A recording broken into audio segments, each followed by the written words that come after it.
biggest problem we find that clients will come to us with, and or new clients, we certainly, the consultancy, the advice side of things, the service that you offer, that is probably the number one thing that's lacking from their current advisor. If you're a professional qualified accountant, everyone can do the compliance work. It should be pretty standardized. It's what you add to that client over and above that is what's beneficial. Is it worth starting a business? I think so. From the disadvantage is perhaps now not so much the cost of finance, it would be more the whole compliance aspect of starting a business. What I feel is happening is a contraction of the smaller entities in terms of the overload and the administration compliance aspect of it. The smaller that you are as a business, the harder it is to maintain yourself. You know, everything that's thrown at a small business, from compliance, legislation, whatever it might be, employment law, yeah, that's where it's hard. Our client base is very mixed across the board. We are general practice. We've never marketed as a business to recruit. It's all through word of mouth and recommendations, and that can lead into any industry. Brilliant example, we had a local black cab driver.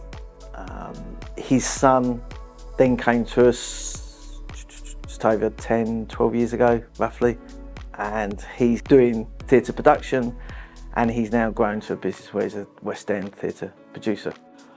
Swoop, working with Swoop, totally unintentional, to be honest. We went to Account Techs, did the exhibition, and it literally just grew from there. It was very informal, very relaxed, and Sam, who's then progressed with, well, built the relationship with us, and it's worked perfectly from our perspective. We've always felt you need the relationship with the clients. You've got to understand the client's business. Our clients are SMEs, they're small businesses just like we are, so we have parallel problems or issues that we can have an understanding of. But yeah, it's very much a relationship, because it's long-term relationships that you're building. What makes us glad for the relationship with Swoop? Twofold probably. It's the quality of the service that you get, and ultimately it's the end product. In every instance that we've probably offered to Swoop, they've actually produced competitive rates and beaten rates at the clients as alternative quotes. As good as they've been on that side of it, you know, the turnaround, the speed of accepting and offering finance, and as I say, having a relationship manager that you can almost throw anything to, who could then have a library or background of contacts that we wouldn't ever be able to obtain ourselves. Through turbulent times like we've all experienced over the couple of years, it normally does generate, and it's proven the case this time around. We get more referrals in these, if you like, want to call it bad times, than the good times. For us as a practice, yes, well, I'm optimistic for us for next year. We've got a fantastic team.